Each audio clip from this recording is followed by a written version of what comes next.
ఇంకో healthy and weight gain రెసిపీతో మీ ముందుకైతే వచ్చేసాను. ఎవరైనా ఫస్ట్ టైం మన ఛానల్ ని చూస్తే సబ్స్క్రైబ్ చేసి ఒక లైక్ అయితే ఇచ్చుకోండి అబ్బా. ఈ రెసిపీ వచ్చేసి 7th మంత్ బేబీ నుంచి ట్రై చేయొచ్చు. చాలా ఈజీ అండ్ సింపుల్ గా చేసుకోవచ్చు. అలాగే సమ్మర్ వచ్చేసింది కాబట్టి మాక్సిమం పెసరపప్పు ఇవ్వడానికి ట్రై చేయండి. పిల్లలకి చలవ కూడా ఉంటుంది.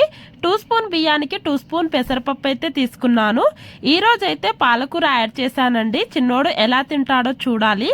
ఇంకా ఆలోపు అయితే రియాన్ బాబుకి స్నానం చేపించి తీసుకొచ్చేసాను. మనం ఎంత బిజీ ఉన్నా కూడా పిల్లలకైతే టైం టు టైం ఫుడ్ అయితే ఇవ్వాలి. ఇలాంటి రోజులు మళ్ళీ తిరిగి రావు. ఎలాంటి బిజీ షెడ్యూల్ ఉన్నా కూడా పక్కన పెట్టేసి పిల్లలకైతే ఫస్ట్ ప్రియారిటీ ఇవ్వాలి అనుకుంటా. ఇంకా చిన్నోని ఫుడ్ అయితే ప్రిపేర్ అయిపోయింది.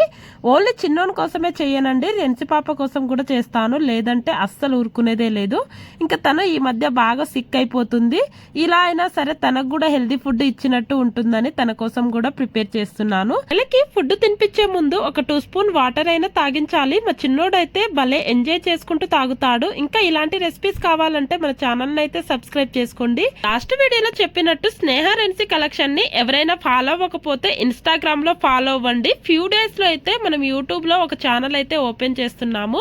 ఇంకా మంచి మంచి కలెక్షన్ అయితే తీసుకొస్తున్నామండి. అస్సలు మిస్ చేసుకోకండి. మన బడ్జెట్ లో తీసుకొస్తున్నాం.